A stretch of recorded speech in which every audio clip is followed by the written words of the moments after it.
Durante ya bastante días y quería más que nada el día de hoy animarte y de parte de Dios decirte que Él te ama y que Él es la vida, Él es el camino, Él es la verdad y que esto no es ciencia ficción, no es fábula, no es nada de eso, sino que Dios está vivo.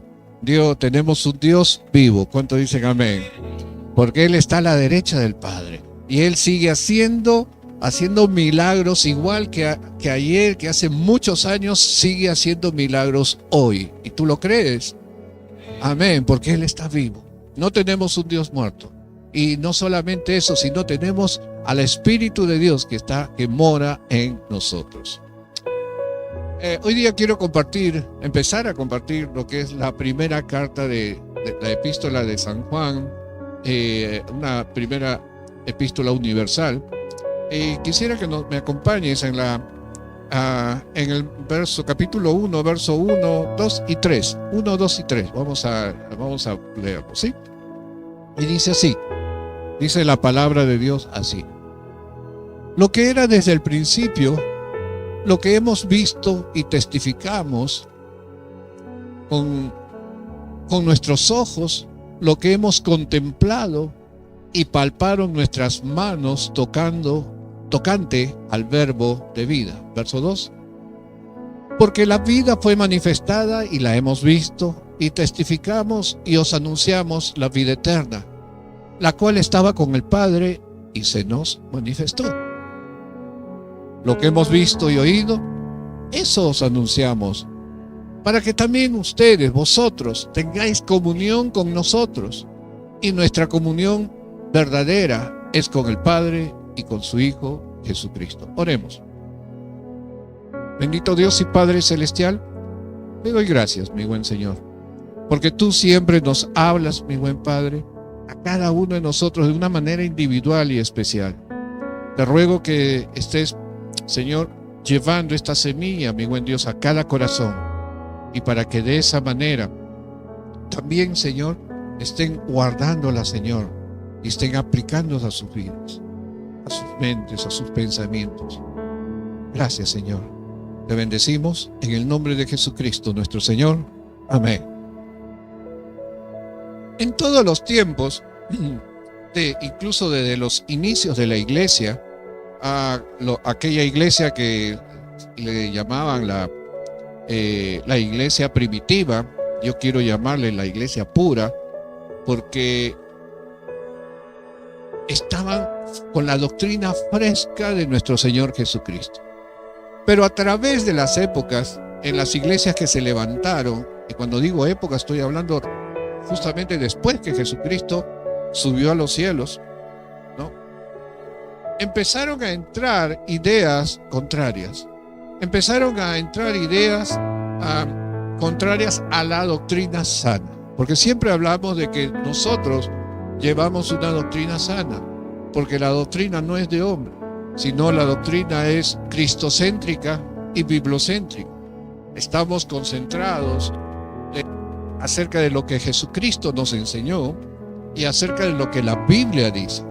Y por lo tanto siempre debemos de contrastar todas aquellas enseñanzas con la palabra de Dios. Y como le decía, empezaron a haber muchos falsos maestros, empezaron a haber falsos profetas, aquellos que empezaban a cambiar la palabra de Dios, empezaban a desviar la sana doctrina. Y yo estaba averiguando un poco y recuerdo de que en esa época, acuérdense de que en esa época cuando Jesucristo vino, había una corriente de pensamientos que no era de esa época, sino de hace 4 o 5 siglos atrás. Estoy hablando de los griegos, los filósofos griegos. Había muchas ideas de ellos, y por lo tanto era el boom, por decir así, de la época. Que muchos pensamientos griegos de los filósofos griegos estaba en todas partes. Y había un deseo, obviamente, de conocer más y más, porque quien más conocía era, digamos, tenía un mejor estatus.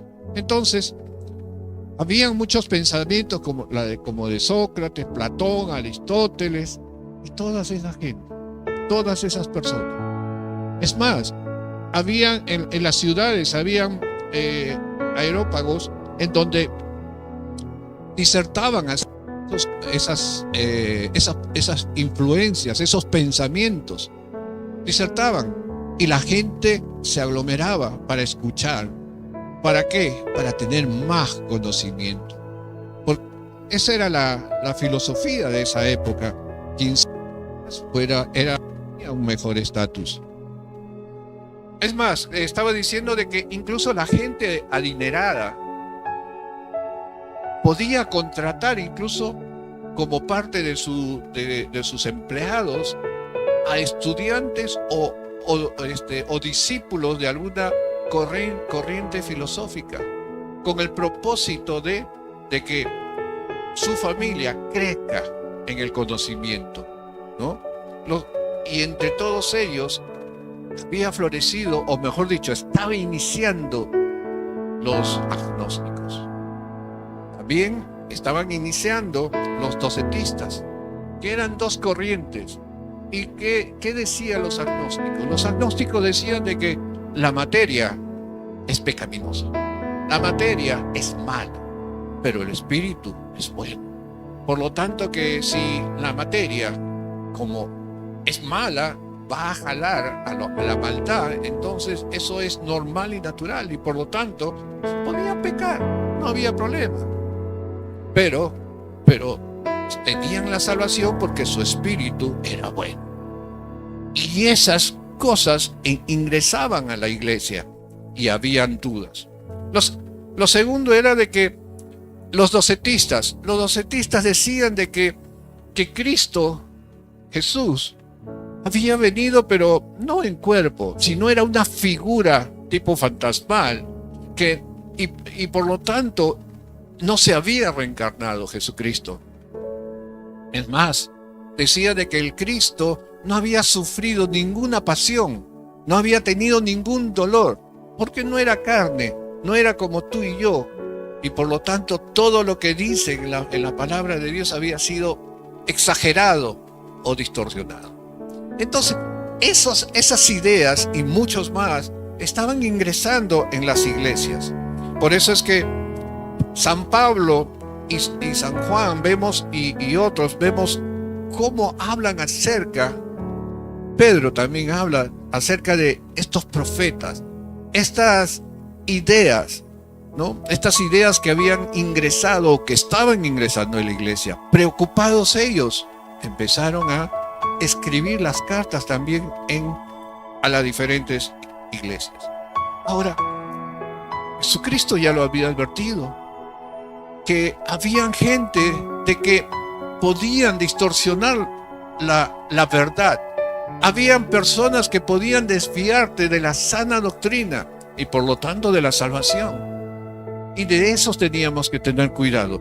Si me acompañan a San Mateo capítulo 7, verso 15, miren lo que dicen, lo que el Señor Jesucristo mismo menciona. Dice: guardaos de los falsos profetas que vienen a vosotros, que vienen a ustedes con vestidos de oveja, pero por dentro son lobos rapaces. Ahora, note algo, que tanto San Juan, tanto Jesús, tanto Pablo y Pedro estaban diciendo acerca de los maestros, falsos profetas, falsos maestros. No era gente que venía de afuera, era gente que estaba dentro de la iglesia. Porque eran ovejas, pero vestidos de oveja, pero eran lobos realmente. Porque empezaban a meter sus ideas dentro de la iglesia. Y lamentablemente la iglesia después empezaron a entrar a la iglesia lo que conocemos ahora la Iglesia Católica Romana. Empezaron a ingresar desde Constantino muchas tradiciones de los griegos, de los romanos, de toda la ola de esa época, ¿no? Ya Artemisa ya ahora estaba puesta dentro de la iglesia como una mujer a quien había que rendirle honores, ¿no? Y muchos dioses más empezaron a aparecer, así como en Roma, o en Atenas, perdón, como en Atenas en un lugar habían muchos monumentos con un dios, dioses de los Olimpos, dioses de aquello. Es más, había un monumento vacío y decía un título: al Dios no conocido. Por si acaso decía un Dios no conocido para que no se vaya a poner celoso, ¿no? O sea, querían estar bien con Dios y con el diablo, como decimos a veces. Y Pablo, cuando vio eso, tuvo la oportunidad y al entrar al Areópago, habló acerca del Dios no conocido. ¿Y quién era para ellos el Dios no conocido? Jesucristo, Dios Padre, Dios Hijo, Dios Espíritu. Tuvo esa oportunidad. Pero como decía, entraron muchas personas dentro de la iglesia buscando la paz, buscando el gozo, pero empezaron a desviar la sana doctrina.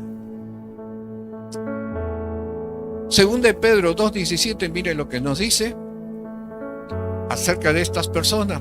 Del 17 al 19 nos dice: estos son fuentes sin agua y nubes empujadas por la tormenta, para los cuales la más densa oscuridad está reservada para siempre. 18. Pues hablando palabras infladas y vanas, seducen con concupiscencia de la carne y disoluciones a los que verdaderamente habían huido de los que viven en error. Les prometen libertad y ellos mismos son esclavos de corrupción, porque el que es vencido por alguno es hecho esclavo del que lo venció. Había gente, hermanos, había gente que predicaba el evangelio, entre comillas, y daba libertad. Decían: si Jesucristo ya murió por los pecados, entonces gocémonos, pequemos, si Él ya nos libertó. Pero ellos prometían libertad y ellos mismos eran esclavos de vicios, esclavos de pecado, esclavos de ellos mismos, porque ellos mismos no podían soportarse. Y dice: porque el que es vencido por alguno es hecho esclavo del que lo venció. Te hago una pregunta: ¿fuiste esclavo de algo en el pasado? Creo que muchos diríamos sí. Tuvimos esclavos de una adicción, esclavos de una circunstancia que no podíamos abandonar. Pero por la gracia de Dios, Jesucristo nos hizo libres. Porque somos libres. Y como dice nuestro himno, seámoslo siempre, para no volver atrás.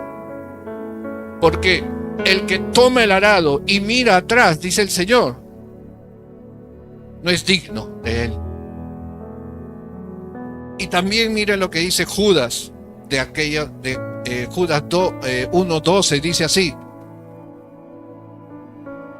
estos son manchas en vuestros agapes, que comiendo impúdicamente con vosotros se apacientan, dice, se apacientan a sí mismos, nubes sin aguas, llevadas de acá para allá por los vientos, árboles otoñales sin frutos, 2 veces muertos y desarraigados.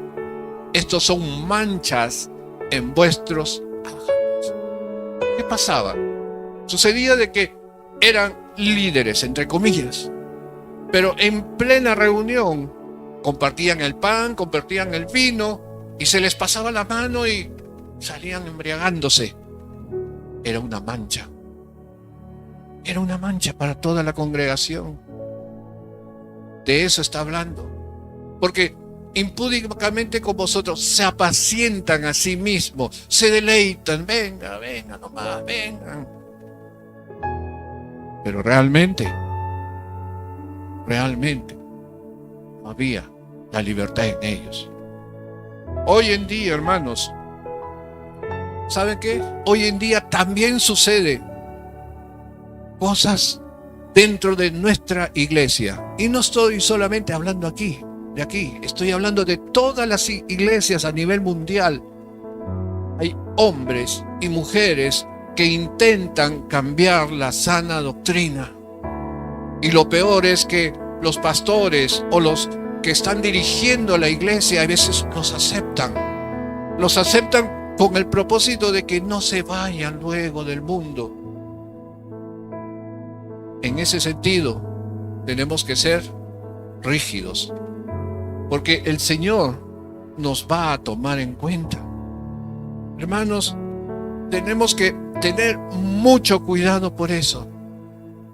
Cuando tú escuches una palabra de Dios, y no quiero olvidar que hoy en día, muchas veces la palabra de Dios o la distorsión de la palabra de Dios no solamente está aquí en la iglesia con algunos. ¿Por qué está aquí en la iglesia con algunos? ¿Saben por qué? Porque empiezan a escuchar voces en las redes sociales. Ahora en las redes sociales hay de todo. Y muchas veces me han preguntado cosas tiradas de los pelos, como se diría. Y le decía, ¿de dónde has escuchado eso? ¿O por qué has sacado esa conclusión? No, es que lo escuché al pastor tal que decía esto. No, vayamos a las Escrituras. Veamos lo que dice la palabra de Dios para poder comparar, constatar si realmente es lo que la palabra de Dios dice. Porque muchos distorsionan la palabra de Dios. Yo recibo muchas veces por el WhatsApp, ¿no?, mensajes de un pastor, una pastora, un profeta, una profeta, etcétera. Muchos recibo. Y cuando los escucho y empiezo a analizar, ¡wow! Hay distorsión de la palabra de Dios. La vez pasada, hablando con Manuel mismo, hablamos sobre un hermano, ¿no?, que le había dicho o le había enseñado de algunas cosas que él me compartía. Y no era bíblico. Y él me decía, pastor, pero si él me enseñó. Sí, está bien, pero el tema es, ¿lo contrastaste con la palabra de Dios? Y eso es lo que muchas veces nos falta. Tenemos que contrastar lo que recibimos con la palabra de Dios. Si no, vamos a estar siguiendo a cualquier hombre o mujer que esté hablando en el púlpito. Es más, si yo digo algo que no está en la palabra de Dios, por favor, acérquese y dígamelo para corregirme, porque mi responsabilidad es grande. Y también a los maestros, que hay muchos maestros que hay acá en este momento, tu responsabilidad es grande. Si dices una cosa completamente diferente a lo que dice la palabra de Dios, tenemos por eso que escudriñar la palabra de Dios. ¿Cuántos dicen amén? Y una de las cosas, por eso es que San Juan escribe esta carta, aunque muchos estudiosos dicen que no es una carta de San Juan, pero realmente hay también muchos estudiosos que dicen que sí es la carta de San Juan, debido a que todas las palabras que él usa las usó en el Evangelio según San Juan. Solamente dicen que no es porque no guarda las características de una epístola, que es como el saludo y la presentación de la persona que lo escribe, el cuerpo y al final un saludo final de despedida. Entonces, como si tú ves esa carta, no tiene ninguna de esas cualidades o participaciones. Y por eso dice que no es de San Juan, pero si tú lees toda la epístola, como decimos de cabo a rabo, te vas a dar cuenta que son las mismas palabras que San Juan usa. Entonces, y San Juan nos habla justamente, trata de aclarar de que Jesucristo estuvo con nosotros físicamente. Quiso aclarar que no hay otra verdad que Jesucristo. Quiso aclarar que Jesucristo fue hecho hombre. Fue hecho hombre. El Hijo de Dios hecho hombre. Y empezamos, verso 1, San Juan capítulo 1, o primero de San Juan, perdón, capítulo 1, verso 1, y mira lo que dice ahí nuevamente. Lo que era desde el principio. Lo que era desde el principio. Y si tú esta palabra, lo que era desde el principio, lo compáralo por un ratito con el Evangelio de San Juan, capítulo 1, verso 1, ¿qué es lo que dice? Yo sé que no está dentro de los versículos que he dado ahí a producción. ¿Qué dice, por favor, hermano? Hermano Yeshua. San Juan, capítulo 1, verso 1. ¿Lo tienes? ¿Sí? ¿Ya? Ese es San Juan capítulo 1:1. Ok, ahora. ¿Qué dice? En el principio. Otra vez están hablando sobre el principio. En el principio era el verbo, el logos de vida. Y el verbo era Dios. El verbo era con Dios y el verbo era Dios. Este era en el principio con Dios. Verso 3. Todas las cosas por Él fueran hechas. Y sin Él, nada de lo que ha sido hecho fue hecho. Parece un trabalengua, ¿cierto? Pero ¿de qué está hablando? Está hablando que Jesucristo estuvo en el principio. Estuvo en el Génesis. Estuvo en el comienzo de todo. Por eso Él dijo, yo soy el principio, el alfa y el omega, el principio y el fin. Está hablando de Jesucristo. Ahora sí, pasamos nuevamente a primera de Juan 1:1 y comparemos. Dice, lo que era desde el principio. Está hablando por el mismo Jesucristo. Ahora mira lo que dice. Lo que hemos, ¿qué? Oído. Lo que hemos con nuestros ojos. Lo que hemos contemplado. ¿Y qué más? Y palparon nuestras manos tocante al verbo de vida. ¿Qué es lo que está tratando de destruir? Todas las ideas de los agnósticos y de los docentistas. Estaba diciendo que Jesucristo era vivo. Él mismo fue testigo de lo que Jesús hizo. Él mismo fue testigo y escuchó sus enseñanzas. Y él mismo comió con él, lo tocó, compartió con él. Y no podemos decir frente a un testigo así que Jesucristo era una fábula, que Jesucristo es solamente una historia, una historieta. Jesucristo es real. Jesucristo es la vida. ¿Cuántos dicen amén? Esta epístola es una aclaración de que Jesucristo estaba vivo, que Jesucristo estuvo vivo, entre nosotros, caminó entre nosotros y hoy está a la derecha del Padre. Todo esto lo escribió más o menos en el año 85 o 100 antes de Cristo. Y si digamos, después de Cristo, sí, gracias. Y si lo llevásemos a un tribunal, a San Juan, ¿sería un buen testigo de Jesucristo? Claro que sí, porque Él estuvo con Él. Él estuvo con Él y estuvo a su lado. Entonces, Él era la vida. se había revelado como la vida. Y porque él mismo dijo, yo soy el camino, la verdad y la vida. Y mira, acompáñame por un momento a Juan capítulo 1, nuevamente, verso 2.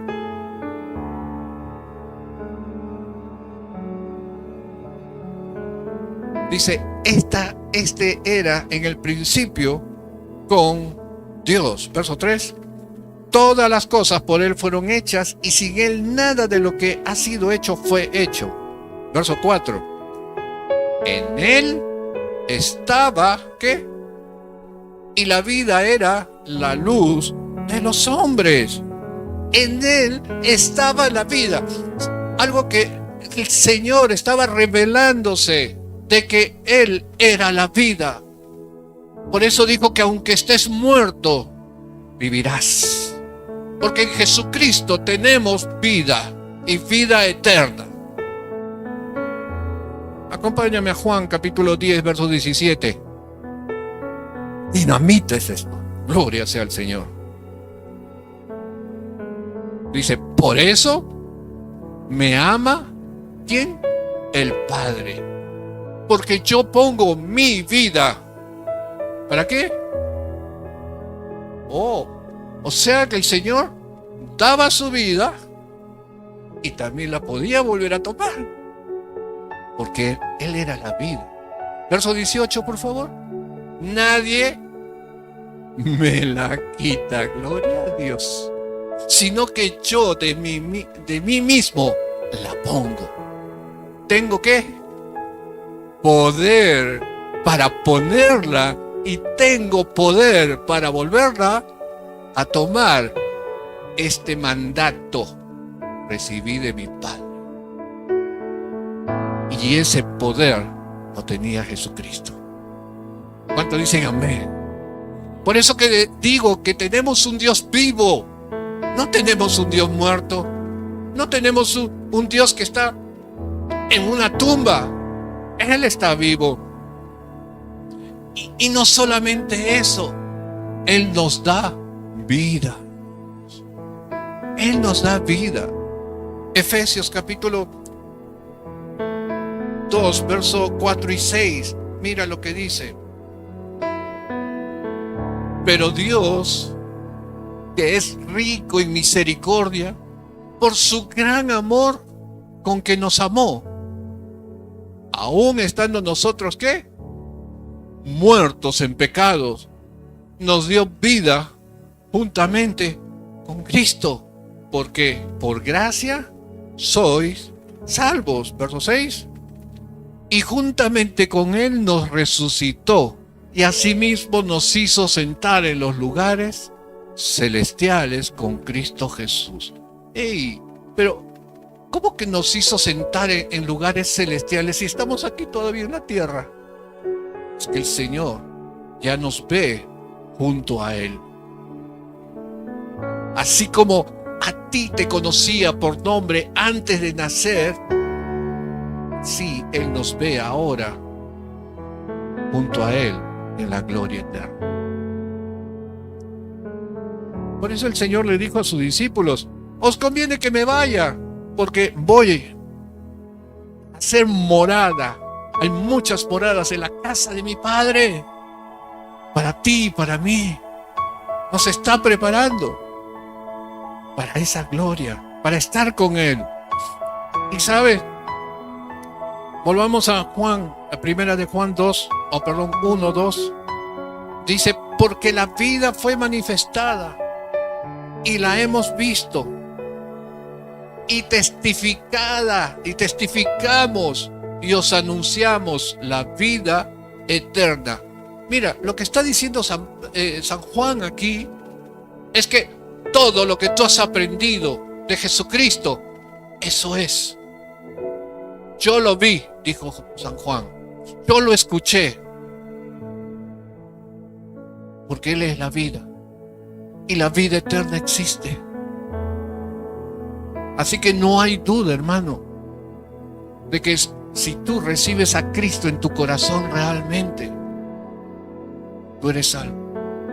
Y recuerda, como siempre les digo, que la palabra salvación en griego significa también sanación.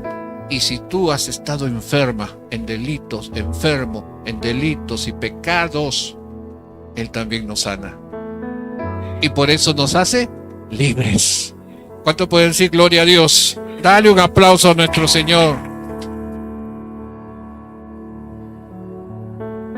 ¿Y sabes qué? Solamente para información, en esta carta, en esta epístola, San Juan escribe 9 veces: os escribo porque, os escribo para que, os he escrito. Si tú lees toda la carta, 9 veces dice les escribo.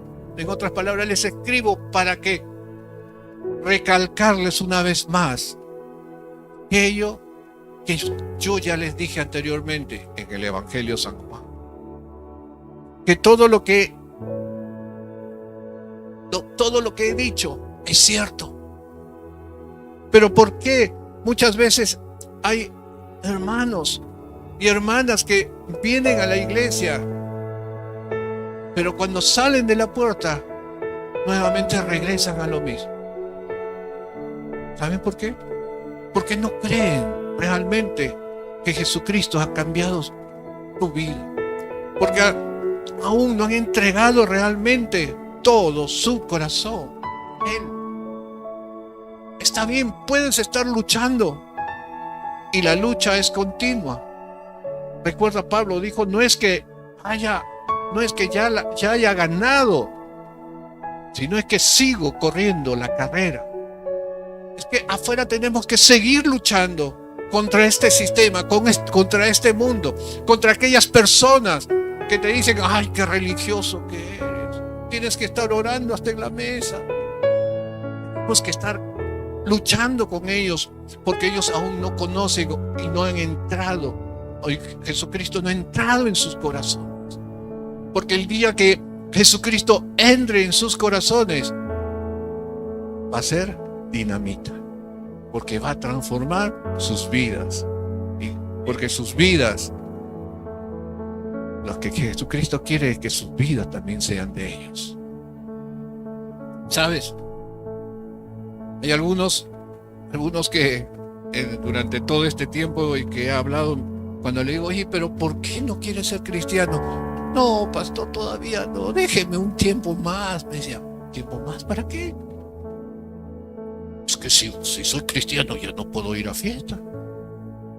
Si soy cristiano ya no puedo tomar. Es que si soy cristiano ya... O sea, no es cristiano por conveniencia. Y eso no es así.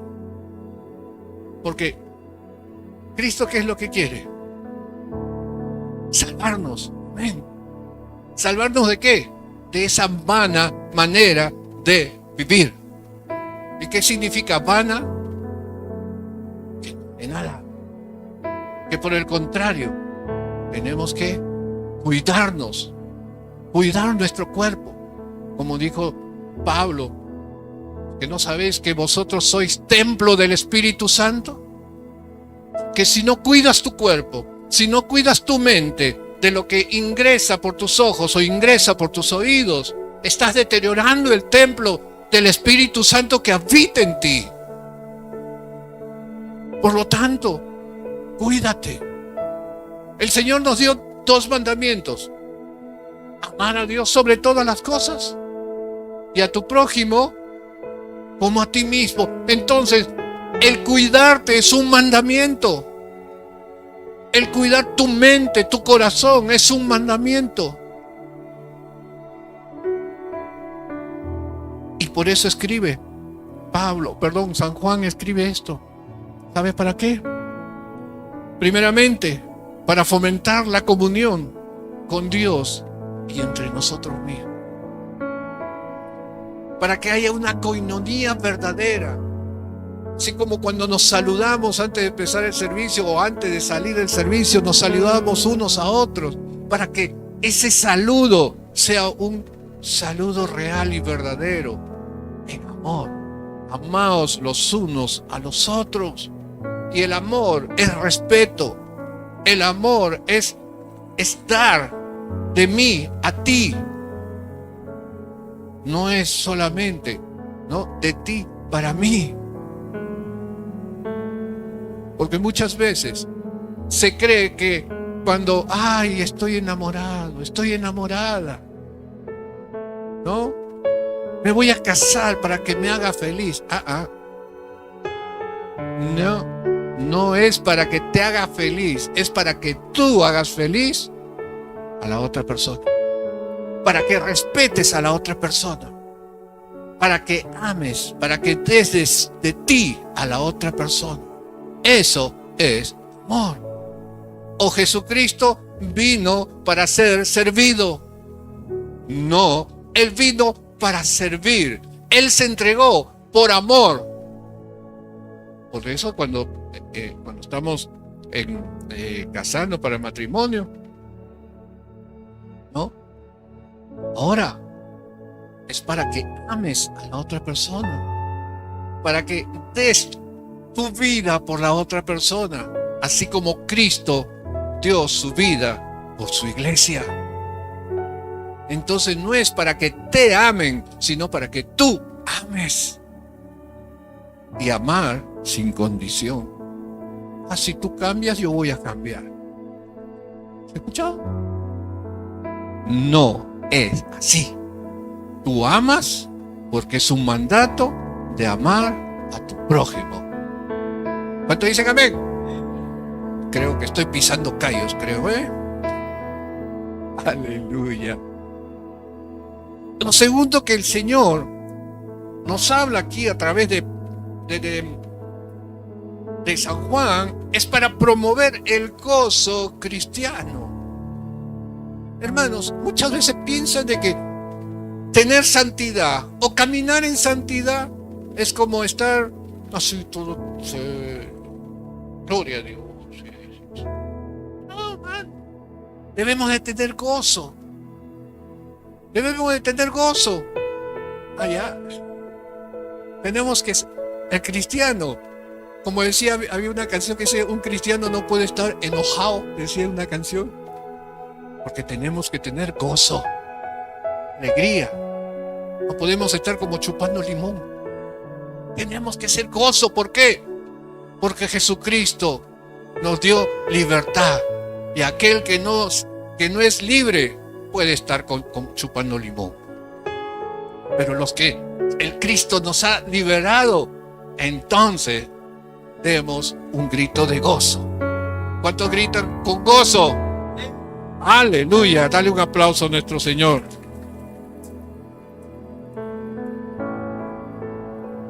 Ya voy terminando. Verso 4 de Primera de Juan, capítulo 1. Mira lo que dice. Por eso que dice, estas cosas os escribimos. Mira, está usando el plural, ¿eh? No estaba solamente San Juan solo ahí. Para que vuestro gozo sea cumplido. Él lo está diciendo. Para que su gozo sea cumplido. Pero también lo escribe para evitar el pecado y ofrecer seguridad en el perdón. Hermanos, Primera de Juan, capítulo 2, verso 1, rápidamente, por favor. Dice, hijitos míos, estas cosas os escribo, recuerdan las 9 veces, ¿no? Os escribo, para que no pequéis.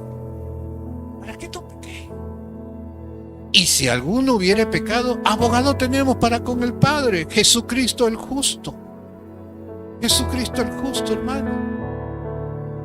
Si hemos pecado, obviamente no deliberadamente, sino porque no me di cuenta y lo hice. Diferente. Tenemos a Jesucristo para que nos perdone.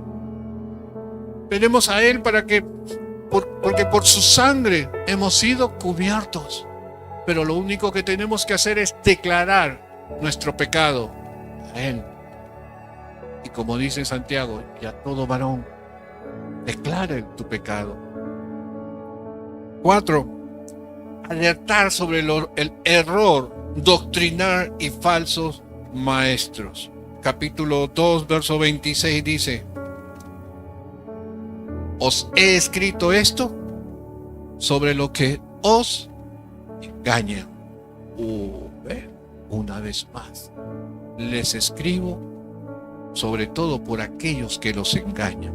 Cuidado. Debemos de tener mucho sigilo. Tenemos que tener mucho cuidado. Si escuchamos algo, tenemos que ver, contrastar con las Escrituras. Hechos 17:10, mira lo que pasaba en Tesalónica. Hechos de los Apóstoles 10, dice, inmediatamente, dice, los hermanos enviaron de noche a Pablo y a Silas. ¿Hasta dónde? Berea.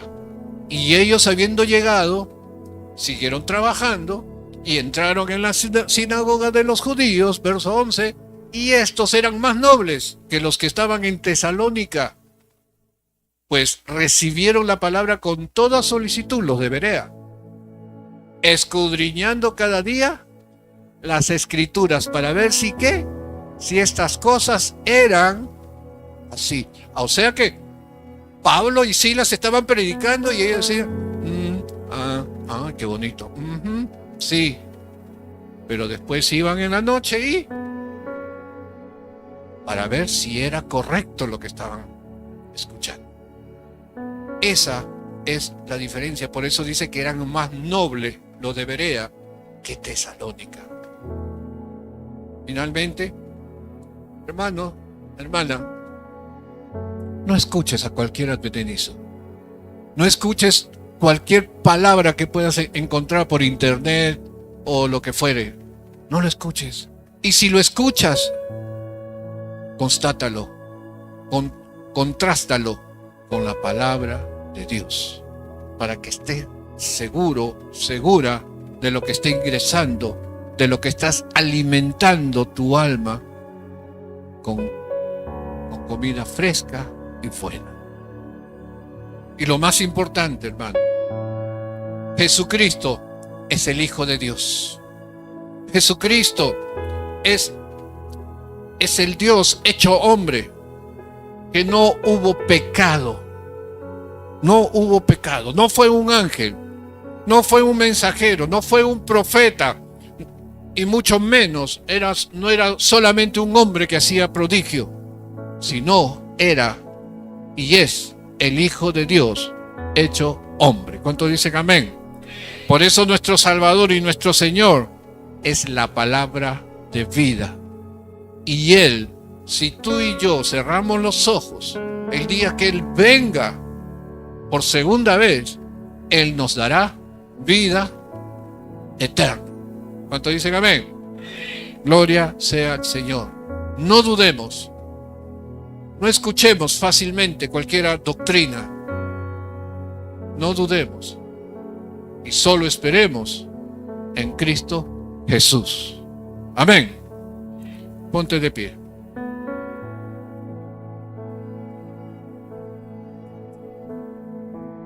La palabra de Dios dice en Juan 3:16, dice que de tal manera amó Dios al mundo que envió a su Hijo unigénito, para que todo aquel que en Él crea no se pierda, mas tenga vida eterna. Si tú quieres tener vida eterna y hasta aquí no has entregado tu vida a Jesucristo, hoy tienes la oportunidad de entregar tu vida a Él, diciéndole: Padre de los cielos y bendito Dios, hoy, Señor, me entrego a ti. Hoy, mi buen Padre celestial, me arrodillo humildemente, Señor. Humillo mi corazón y quiero decirte que soy pecador. Y que hoy, Señor, me arrepiento de todos mis pecados, de todas mis maldades, Señor. Y entrego mi vida a ti, Señor. Gracias te doy, Señor, porque eres la única oportunidad para mí, Señor. Porque tú eres el único camino al Padre, Señor. Gracias, Jesucristo, porque con tu dolor, con tu inmolación, Señor, diste tu vida por mí. Gracias una vez más. te bendigo, te alabo y te adoro. En el nombre de Jesucristo, nuestro Señor. Amén. Amén. Ahí nomás con tus ojos cerrados. Quiero pedirte ahí con tu cabeza inclinada. Si tú hiciste esta oración, quiero orar por ti. Levanta tu mano si hiciste esta oración. Levanta tu mano ahí donde estás. Amén. Amén. Baja tu mano, ya los vi. Señor, tú conoces, Señor, las manos y los corazones que se han levantado. Mi buen Dios y Padre Celestial, te pido que tú estés, Señor, guardándolos, mi buen Padre. Sabemos que hay fiesta en los cielos cuando un pecador se arrepiente, pero también envía a tus ángeles a cuidarlos, guardarlos, Señor. Gracias por todo lo que tú estás haciendo. Gracias porque esa semilla entró en los corazones, Señor. Ahora tú te pido que hagas crecer, Señor, esa semilla y dé fruto el 100 por 1. Gracias. A ti sea toda la gloria. En el nombre de Jesucristo nuestro Señor. Amén. Amén. Dale un aplauso a nuestro Señor. Amén. Gloria a Dios.